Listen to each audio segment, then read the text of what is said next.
little details. All right, well, we'll get started then.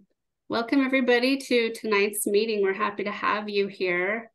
Tonight we have Jay Wimpy, who is our current TACDA president. He'll be presenting. He's going to be presenting on TACDA Academy Chapter 4, which is Chemical Biological Warfare. I have put a link on the chat feature if you want to follow along with the notes. Also, I need to mention our disclaimer. So nothing in this presentation should be considered legal, medical, or financial advice. The opinions of the viewers can differ considerably and do not necessarily reflect the opinions of TACDA. You should always do your own research and consult with professionals. The format tonight is informal. You are definitely allowed to ask questions on the fly as long as they're pertinent to what is being talked about. We'll have our presentation for about 45 minutes, and then we'll have time at the end for more questions. So with that, I'll turn the time over to Jay. Hello and welcome to everyone. Well, it is a part of our time that we live in. There are chemical and biological weapons that have been prepared.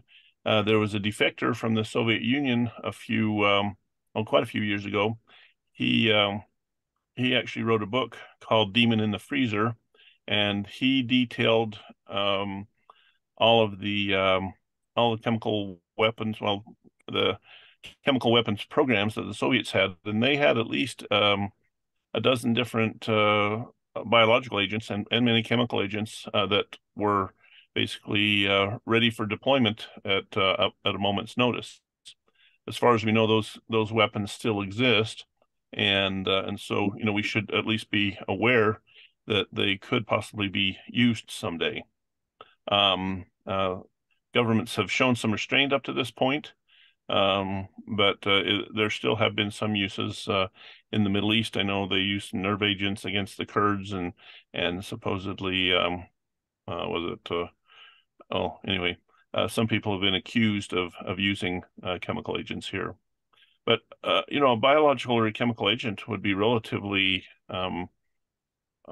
within the reach of many different countries, and so they could be used. Basically, if you had a person that was infected with smallpox, they wouldn't actually have to be carrying anything. They could be infected with smallpox, and they could simply, visit a venue like a Super Bowl game or any other football game, and all they'd have to do is go around and sneeze and cough a little bit or whatever, and they could easily infect maybe 50 to 100 people, and then those people could go. They would return home, perhaps in many different parts of the country. And the U.S. government has actually done some studies to say, if there was an intentional deployment of a biological agent, even with just using a person in one of the major U.S. airports, our healthcare system would be overwhelmed. I think it was called the dark winter exercises. Our medical system would be overwhelmed, and everyone would be pretty well left on their own to deal with that. So, it is something we need to be aware of, and so we thought we'd have a little bit of a discussion about that this evening. First of all, I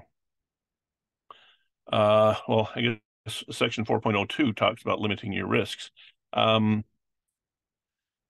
A terrorist target would be somewhere where there are a lot of people congregated, and so you can limit your risk by not visiting those places.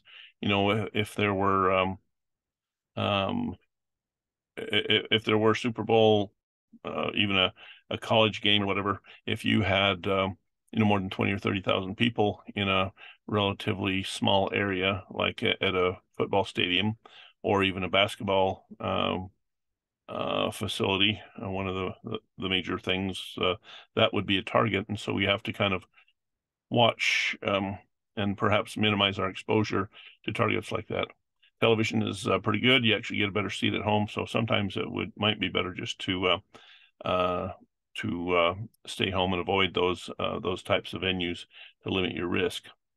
You can stock supplies and some medications in advance in order to deal with some of those type of events. And I think probably the most important thing is that you're aware. If you heard of a smallpox case uh, in the United States, you might want to be very cautious and maybe limit your exposure to the rest of the public. And so that's the way you can limit your risk. I know there were some people that contracted Ebola that were Americans, and they were very hesitant, and there was some concern about bringing them back to the United States. However, Ebola is not quite as contagious as smallpox. You actually have to come in contact um, with actual bodily fluids in order to become infected with Ebola. However, at the time the Soviet defected from the program, the Soviets were trying to actually make a hybrid type virus where um, they could combine the lethality of Ebola, which is upwards of 90%, with the contagiousness of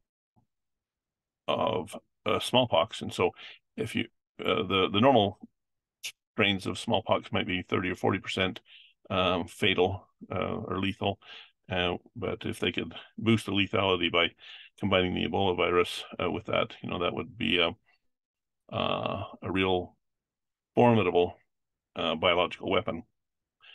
Yeah, with biological attacks, you can, well, basically, people do all the spreading of it. You don't necessarily have to have a means of spreading it. There was one situation where the Soviet Union was testing some biological weapons, and they have ways of making the particles not stick to anything, but can go far and wide. I guess they end up infecting someone who's actually on a boat um, over 12 miles away, and when they were doing a test somewhere, and it was at night with a gentle breeze, and that was kind of the ideal means of or a situation to spread a virus, and the virus was spread much more uh,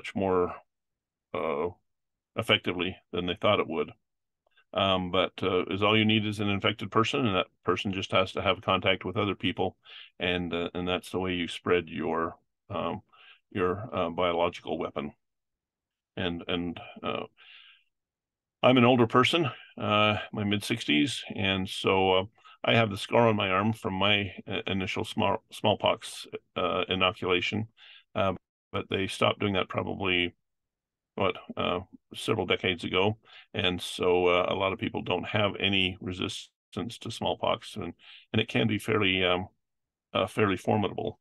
I know there was a program a little while ago that the government conducted in order to collect smallpox antibodies, and so I know they do have that, but that would probably not be in an actual smallpox outbreak. That wouldn't be available to the general public, so you are generally on your own. Smallpox is extremely contagious. It can travel through the air. It actually has kind of a coating on it where it can actually survive in direct sunlight for at least a few hours. And there was a situation where a person with smallpox in a hospital room had an open window, and there was an open window in a room above, and it was actually able to infect someone in a room on a different floor of the hospital, and they figured it had to have gone out through the window outside and into the room above it. Anthrax is also a very good it's a good biological agent if you can get it to the people. It would require somewhat of a dispersion system because anthrax is very it's really quite lethal. However, it is not all that contagious. And so, it would be a good biological agent for use in the military, where you could actually expose people, and then probably shortly after that, you could have your own people in the area, and they wouldn't be subject to getting anthrax. There are prophylactic type treatments that you can have. Anthrax is one. There are antibiotics that you can take, but with anthrax, the the you'd have to start the medication before you became symptomatic. Once you're symptomatic with anthrax, there's not a real good way of saving you. So, if there were a possibility, you could that you could have been exposed to anthrax, that has, I think it was like a 7-day incubation period. If you started the doxycycline or the prophylaxis before that, then before you became symptomatic, then you could most probably beat that type of, or beat anthrax itself. Anyway, and as far as there's a list here of different uh, different antibiotics that can be used: doxycycline, amoxicillin, and what was the other one? Anyway, there are antibiotics that can actually help you get um, get over a lot of these biological agents. But and let me see, the dosage instructions are there. Um, I uh, well, you can uh, actually get your hands on a lot of these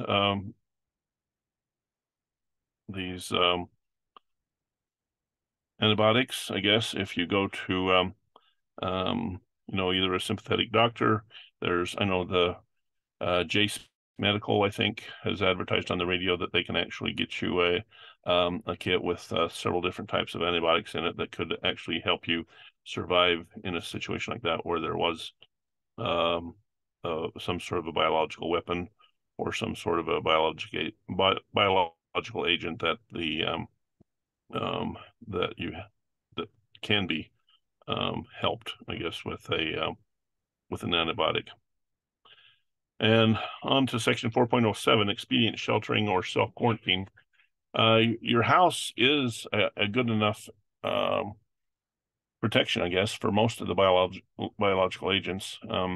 If you had your doors and windows closed, didn't do um, you didn't have direct outside ventilation, then the biological agents, and this goes for chemical agents as well, they don't persist very long in the atmosphere. So, direct sunshine and rain or precipitation, I guess, can actually take those agents out of the air. The sunshine can actually destroy them, and so both chemical and biological agents can be deactivated with a little bit of sunshine. There is one notable exception: mustard agents, which can be applied to a particular area of the plants and things like that. Um, they are more persistent in the atmosphere, but I know the U.S. has destroyed their stockpile of mustard agents, but I'm not sure about other countries. And as far as I know, there's not a lot of interest in them anymore. But um, uh, that is a consideration. The 4.08, so actually self-quarantine, and they is a good way to take care of a lot of biological agents and or chemical agents. So basically, well, it's mainly for biological agents. You'd have to just stay away from the rest of the population. During a normal pandemic, we do practice, or try to practice, some quarantine, where we try to keep sick people away from the healthy people. But on the other hand, you can on the other hand you can um, you can practice We call it CERC, and there have been articles on this in the journal, which is a self-imposed reverse quarantine. That is where you keep healthy people away from the general population so that they don't become infected. And that would be a good thing to practice for people if there is a concern. I would suggest that if you heard of um, uh, a some sort of a some sort of a pandemic, or even, if there were one case of smallpox in the United States, it would probably be wise to start a self-imposed reverse quarantine almost immediately, because the incubation period is 7 to 10 days. There may have been people that are unaware that they are infected, and they're going about their normal tasks, and maybe spreading that unknowingly. So you need to just be aware. If you hear the word smallpox, you need to be taking care of that. Um, Starting your self quarantine almost immediately. Um,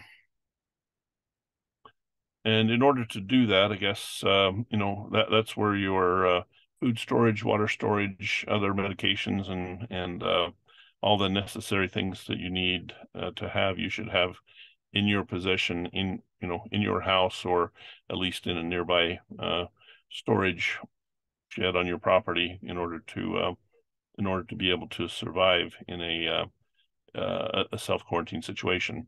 Uh, it's actually, well, I know here it says you'd need a 2 month supply. Well, a 2 month supply of water, maybe a 6 month supply of food, and it is suggested that say a serious pandemic with smallpox, it would take roughly 6 months for the population density to decrease to the point where the biological agent could not continue to spread, and so it wouldn't be bad to have 6 months to a year of food, water, at least maybe a nearby water supply that you can get to without having contact with other people, and you need to be able to survive for that length of time in order to protect yourself from a population that might be dealing with some sort of a biological attack, even a natural biological agent that tends to be rather formidable could cause a lot of problems. So it's always good to be able to self-quarantine. Chemical attacks can really only be used in a relatively small area. Again, most of the agents, I'm starting on 4.09 here, I guess. Um, uh, uh, if you see a cloud, something to be deployed, you see a cloud, you see people running, you see people choking, nerve agents, people would be um, um, down and kind of writhing on the street, I guess, with a nerve agent. Or if you see dead animals and such, then it's good to try and escape that. It's good if you see a cloud or something like that, not to get exposed to the cloud, to move crossways, at least crossways with the wind, and not downwind, because um, it will tend to widen out as it spread. And this would be a good thing, say if there was a overturned tanker that had either chlorine or some other highly toxic material in it. These procedures would be good for that as well. And we have had things like that happen. Uh, um, Utah, in particular, I guess, we had they were testing nerve agents, I guess, and supposedly either the pilot forgot to turn off the uh, source of the chemical agents, in this case nerve agents, and they didn't kill any people, but they killed 3,000 sheep in out west of and on the West Desert, I guess, that was next to their uh, the bombing range that they have out there. So anyway, just a little mistake, and They had a jet aircraft dispersing nerve agent and worked very well. They had receptors on the ground to see how well it was being dispersed. But anyway, the dispersion went on a little bit too long. And again, they killed 3,000 sheep out there in the 60s. So probably, well, it's kind of been long forgotten, but I remember it. So anyway, it was a pretty big stir around here. And it's one thing that may have motivated the U.S. to give up on their um, uh, chemical and biological agents. Let me see. If you think you've been contaminated with a biological or a chemical agent, you can clean yourself off. You can put a scarf or a piece of cloth over your mouth that will help eliminate some of the let's say the droplets, the microscopic droplets, the aerosol that is in the earth or in the air, sorry. And then uh, most chemical agents, well, essentially all chemical agents would be heavier than air, so they will tend to go to lower areas. So they're saying that if you're in a on a hillside or in a city, you could actually move up in a building, I guess, in order to get away from a chemical agent that's being dispersed somehow. I guess you could also include dirty bombs in this type of thing. It's kind of like a chemical attack, but basically you can take some highly radioactive material and you just disperse it with an explosive. So it could affect some people. Probably won't be lethal, but there will be a lot of concern about it. It could make some areas of a city unusable for many years, until those radioactive agents um, are decay, I guess. Let me see. Section 411, decontamination treatment for nerve agents, and this would actually work for most agents. Um, uh, for most biological agents, bleach is well, it's a powerful oxidizer, and therefore it would tend to get deactivate both chemical and biological agents. So they say it's good to store some bleach around. You don't want to put direct bleach, full strength bleach, which as you buy it in the store is usually 5 to 6%. They're saying to dilute it 1 to 10 here, so it becomes a 0.5% bleach solution, and you can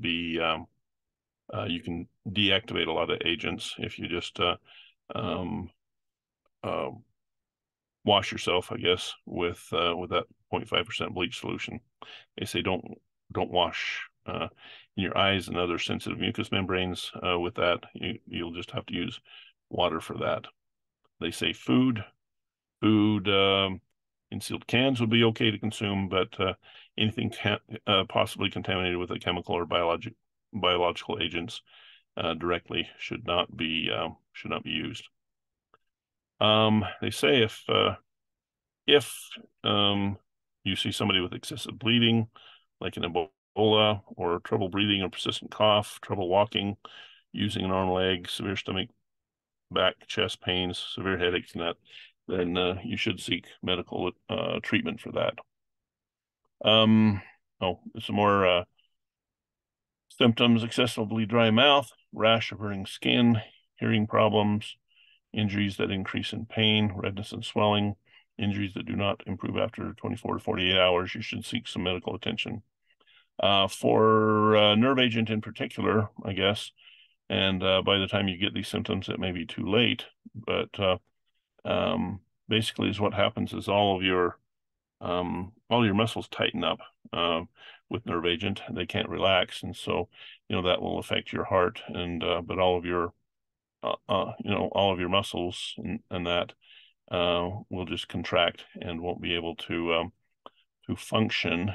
And there are some, oh geez, I forget there is an antidote to nerve agent that can help, but it's not widely available. But Jay, I have a symptoms. question Yes. about the nerve agent. I'm wondering, is the nerve agent immediately lethal, or do you have time to get medical attention? you know, you would probably have a few minutes, Oh, and wow.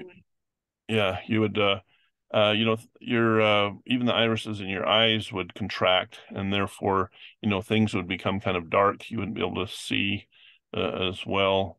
You might have a hard time moving. It depends on the dose, I guess. But they say, the if you came in contact with a droplet the size of a head of a pin, that is a lethal dose. Wow. So Do you have it to, would take a do you have, while to go through your skin if it was on your skin, so okay. potentially you could kind of catch it then. Wondering if you have to ingest it or if it just touches your skin, then it's in your Uh, body. um, the outer layers of your skin are somewhat protective, and so it's just dead skin cells. It's yeah, dead skin cells, and wouldn't be immediate. I don't think it would be absorbed too fast, but it only takes just a little bit in order to be a lethal dose. Wow. Um, so anyway, in most in most situations, if you're home, stay inside. They've actually promoted this some on the uh, some of the emergency management people have suggested the shelter in place. Say if there were a big chemical cloud going somewhere from a truck atropine. That is somebody put that on the thing. Yeah, atropine is um, a good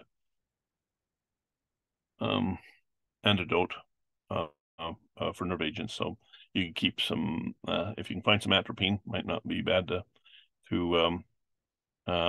keep some around for that kind of situation. So if you're at home, stay home, shelter in place. Um, having a Tyvek bunny suit and a respirator might be a really good idea to have around. You used to be able to get a respirator for uh, $7 at a brand new filter on it or whatever. Yeah, it was the Israeli, the Israeli gas mask. Now the Israeli gas masks are going for more like $80 with the new filter. So anyway, the prices have gone up, and I guess there is still some concern. And so, but with a bunny suit and a good respirator and some rubber gloves, I guess you might be able to might be worth keeping in a car where you could actually get out of a situation if you knew there had been a chemical or maybe a biological attack. For the most part, biological and chemical agents have to be absorbed by breathing. They have to come in contact with mucous membranes in order to um, uh, enter into your body and do the damage that they have that they can. Let me see, evacuation. A lot of times, I guess you can evacuate an area that's been contaminated. That's good. Try and stay away from the infected area, or if you know that there's been an attack in some particular area. I was going to mention in the oh, I think it was the edition before this, the latest edition in the Journal of Civil Defense. I showed um, a a combination air pump, biological and chemical filter that could be constructed with um, relatively low cost. You can buy uh, some relatively low cost gas masks, and you can take those filters and mount them on a plate in a box or at the end of a box, and then you could have on the piston. Well, it's kind of like the Kearney air pump. You can build a pump like that, only in the chain you can actually a uh, put multiple gas mask filters in line to where you can actually pump air in that has been drawn through a filter, and you use the one-way valves that came, say, with the respirator or the gas mask that you take apart. You seal those in with some silicone into the piston. You have the filters mounted in the end plate, and you can actually draw air through that and into your shelter space, whether it's constructed, however it's constructed in your house, and you can actually um, uh, filter out chemical or biological agents in your house. Um, it might, well, I would suggest anyone who's interested can go and look at that article, and it's fairly straightforward. It's less than one sheet of plywood, and well, at that time, I was paying about $30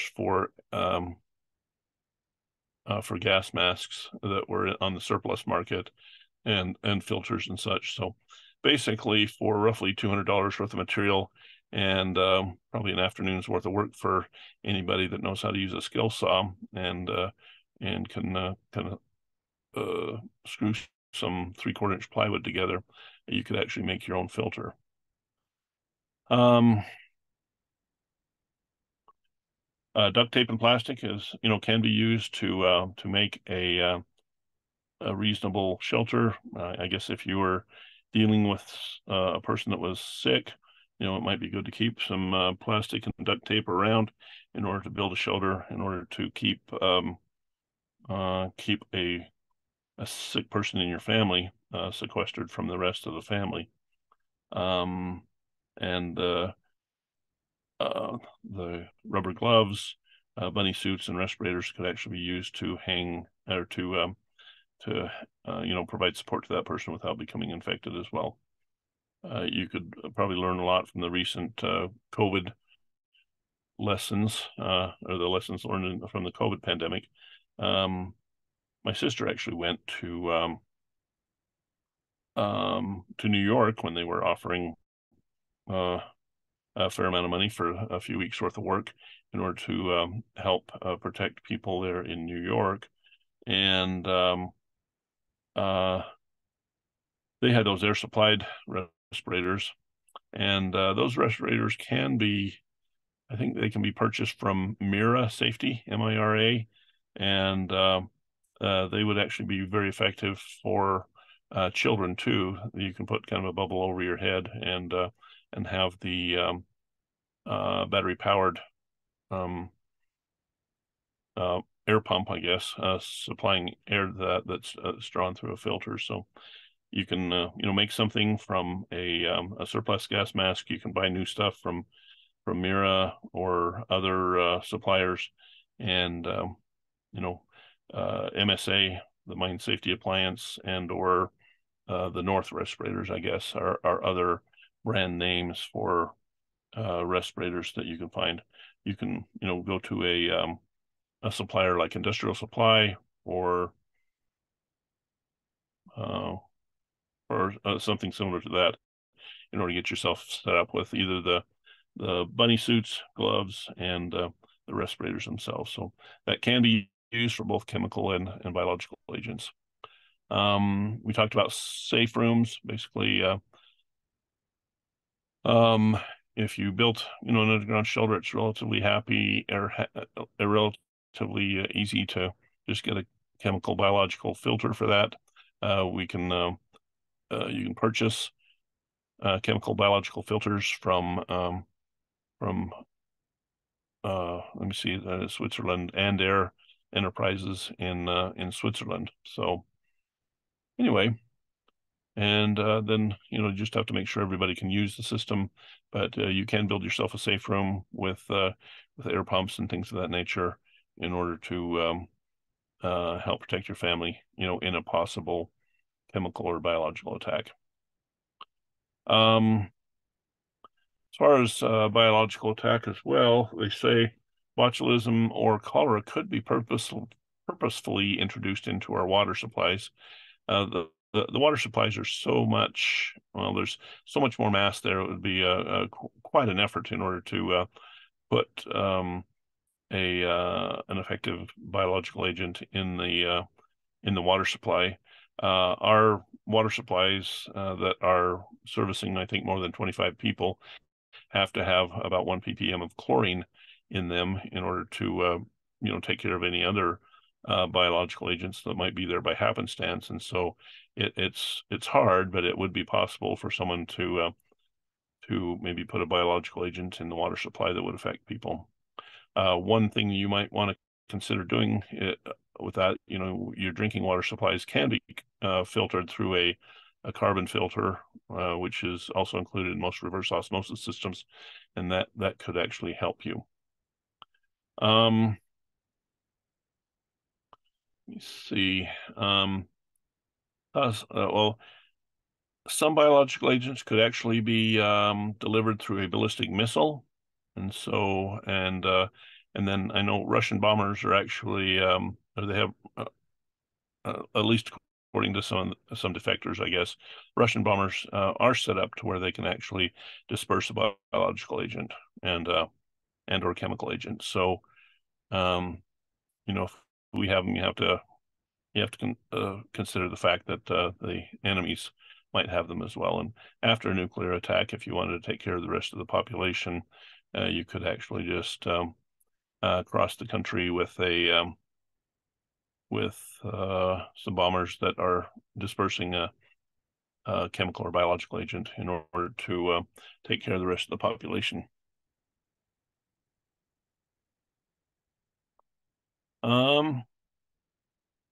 Well, hardened NBC sheltering, I know we've talked about that quite a bit. And then let me see, at the end of the chapter, we have um, some general guidelines for using antibiotics and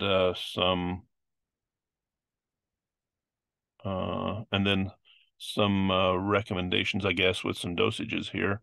They say doxycycline, and doxycycline is good for what a few of the, let's see, doxycycline is good for plague, anthrax, brucellosis, tularemia, cholera, Q fever, and glanders, and Lyme disease.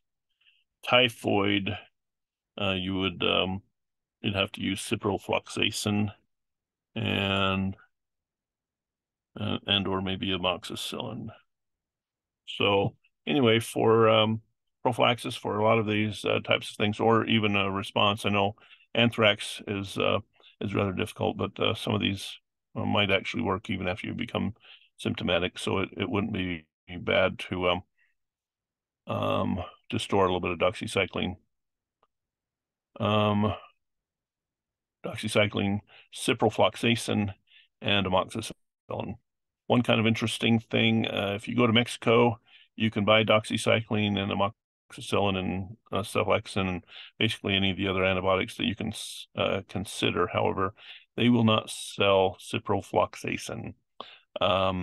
It has been linked to tendon damage. They say some people have been taking ciprofloxacin and they've had a ruptured Achilles tendon. So basically the tendons, it'll weaken the tendons to where they rip. And so you should use that judiciously. If you need it, it's great. But anyway, a sympathetic doctor in the United States may have to help you with that.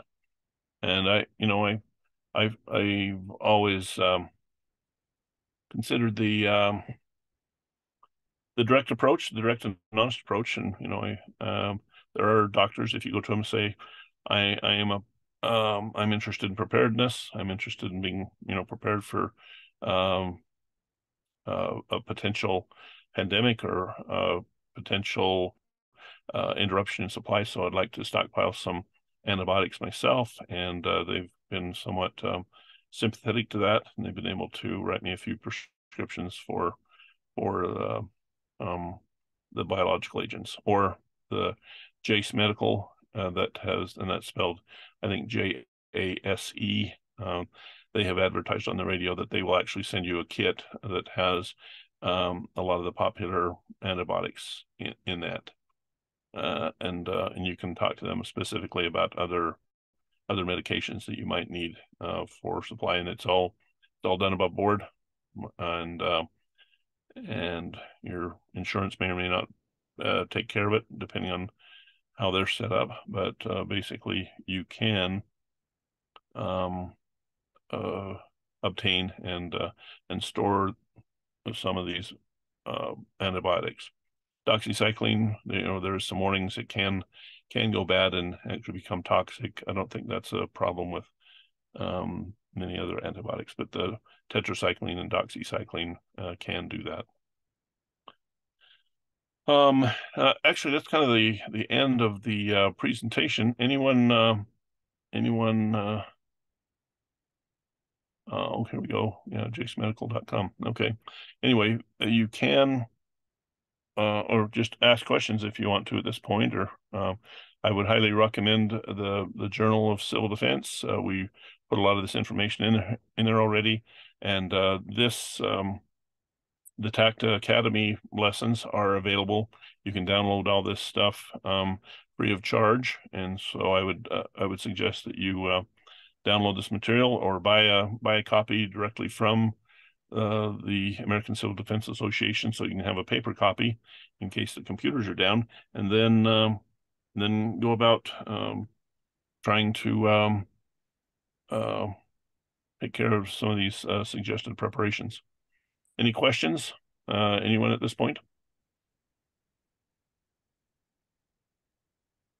Uh, Actually, I think there was a chat. I'm wondering how well reverse osmosis would do.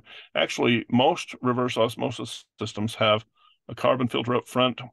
They have a particulate filter and and then they have a particulate filter, a carbon filter to actually protect the membrane from the chlorine in the water, and then they usually have a carbon polishing filter as well. So actually, I think a reverse osmosis system, or at least the ones that I've seen, would do very, very well against a chemical biological agent, even if they were, well, as long as they're taken care of and the filters are changed, and that's, I think about a once a year type thing. You would just change, especially the particular filter and the leading um, uh, carbon filter. Carbon, well, that's what chemical respirators use is carbon. It The carbon just grabs onto anything organic, does a great job. It also does a pretty good thing with chlorine and iodine, and so it works on pretty well on uh, most molecules that have a organic type structure. Some of the acid gases, you need a special respirator for that. And then many of the commercial respirators actually have a HEPA filter along with the carbon filter. And so that takes out a lot of the aerosols. So HEPA is the high efficiency particulate air filter. So they would do pretty good. Any other questions that I've missed there, Roseanne? No, not that I can tell. Does anyone else Okay. have a question for Jay? Yeah, I had a question, Jim, here. Um, can you view this video like in the future on the website? You mean Yes. post it? Yeah, if I wanted to see Yes. something or tell someone else, uh, I think that they might find it interesting to watch this. It Yeah. can be watched. Okay. Yeah, we record all of these meetings and then they're posted on the website and with a link to YouTube to watch them. Okay. That's great. And if anyone has any follow-up questions, can it be on the website somehow? You can reply to the video on YouTube and then I'll be monitoring that and I'll send them to Jay or somebody who could answer it, and then I'll just reply right back on to YouTube. All right, thank you. Mm-hmm. I would say this is relatively valuable information, and we like to treat people like they know something and can do something. I know, I read some of the FEMA manuals, like "Are you ready?" and they treat people like they're unable to think for themselves, and so we're trusting you with some relatively um, uh, useful information here, and we try to make it as available and easily accessible as possible. So that's kind of the mission of our organization, is to get you ready for any potential disaster that's lurking there in the future.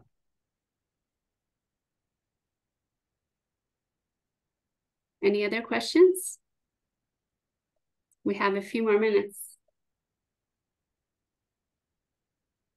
You can ask a question about other things too if you there's something on your mind.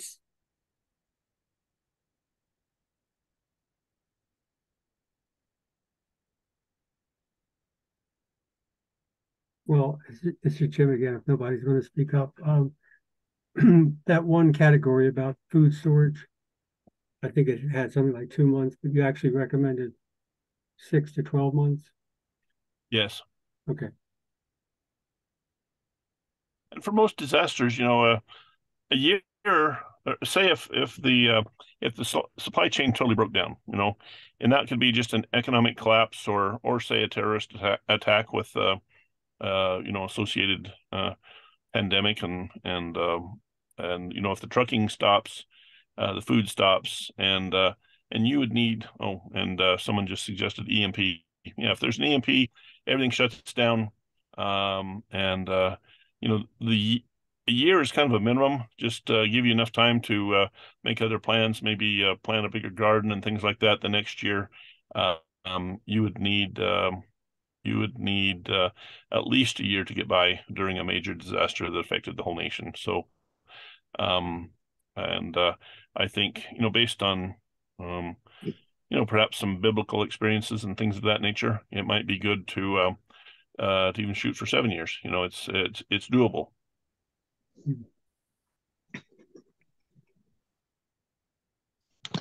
What sort of micron size should we look for in a good water filter to filter out biological hazards?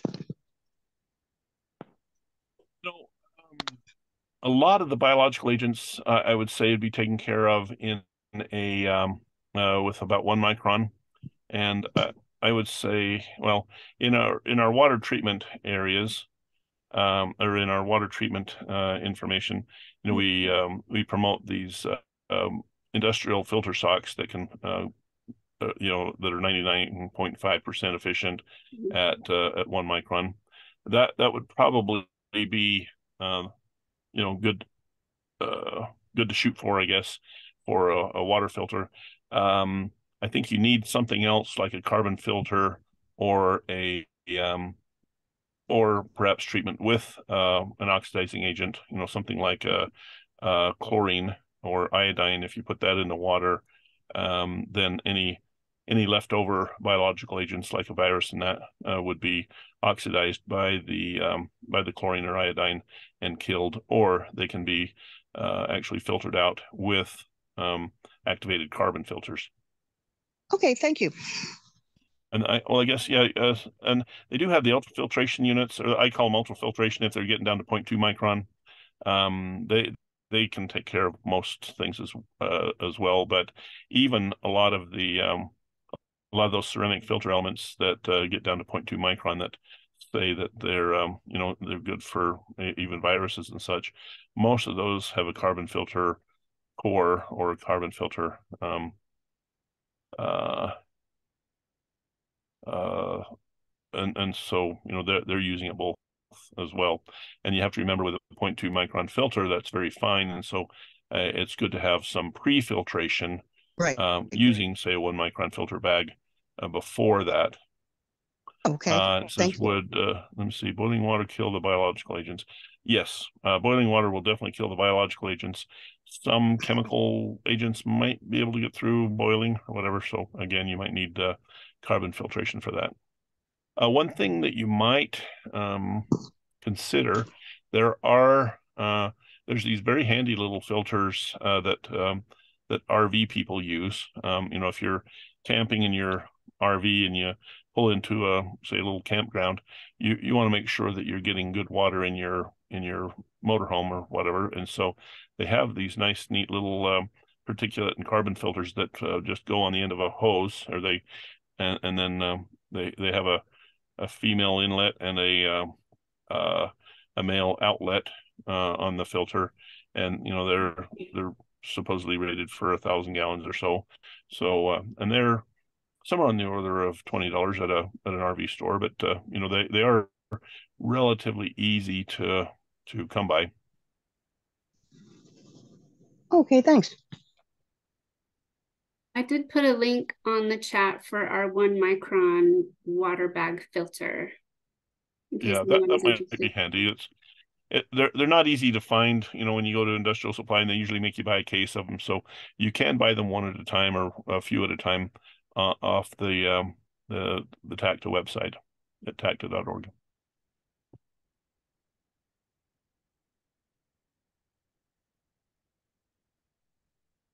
Any more questions?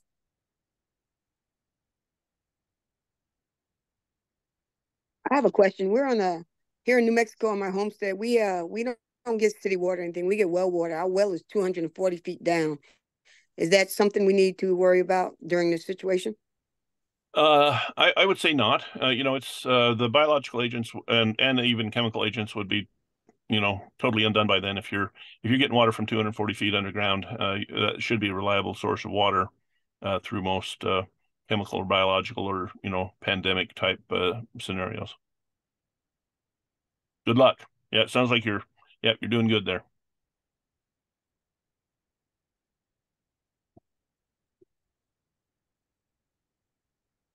And somebody's asking about nuclear fallout. How long until it's safe to go outside? Are plants still contaminated?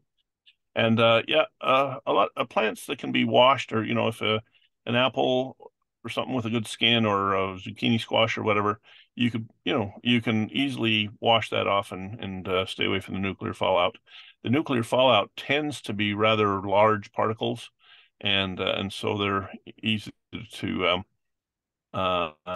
take, or you can clean those off and eat them. The idea is just to not have them or not actually eat the fallout itself.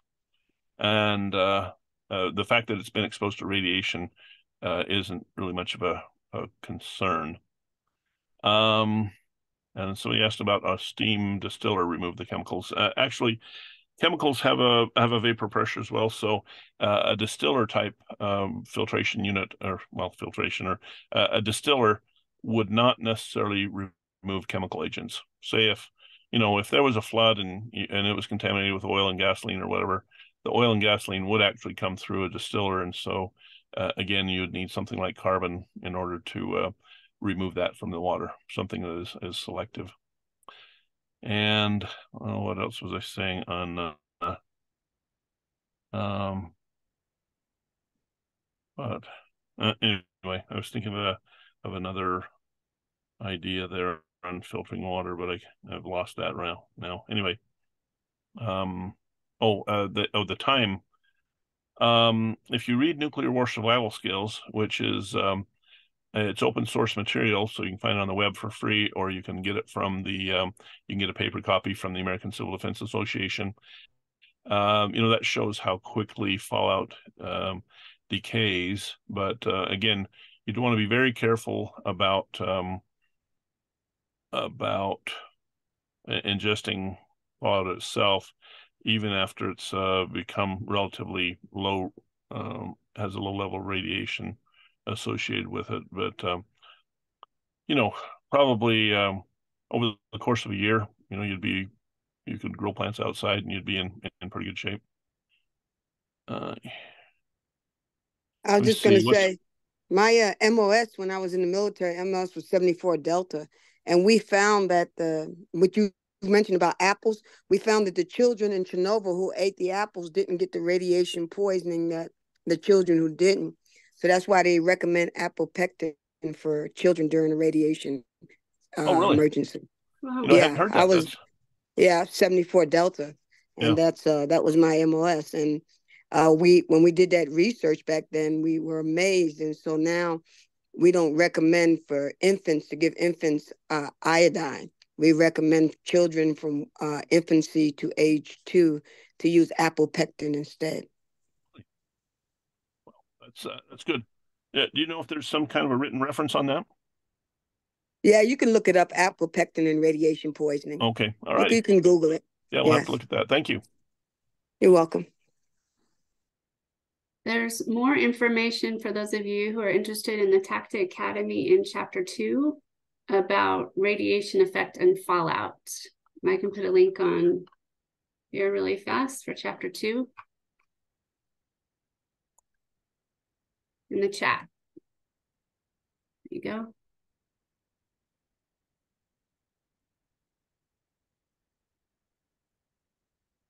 Question about an ERV filter in front of a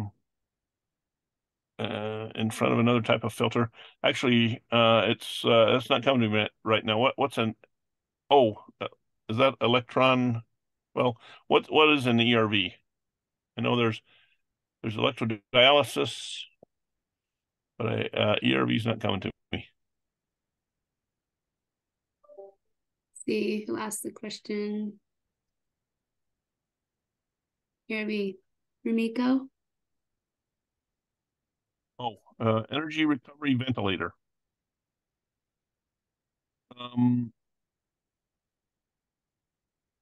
Temperature and moisture. Okay. I'm not really familiar with that. Maybe you we could, but I guess if you're it seems like that would kind of be an open channel, but you should be able to put it in front of a chemical vapor cartridge, and it should work out okay because both the moisture and the and the temperature characteristics of whatever you're breathing in and out, shouldn't be changed all that much, going through a respirator. So that should work.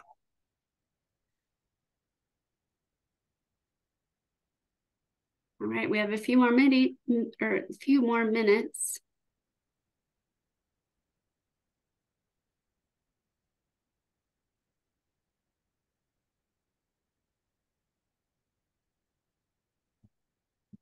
Let's see. Yes, you can order the TACDA Academy on the Survival Store in TACDA.org. I'll also put a link on for the book.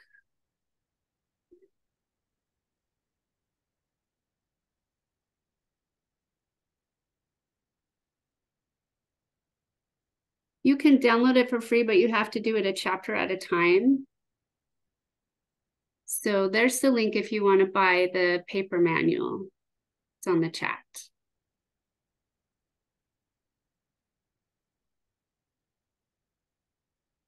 All right, I think we'll close up the meeting. Doesn't look like there's any more questions there. And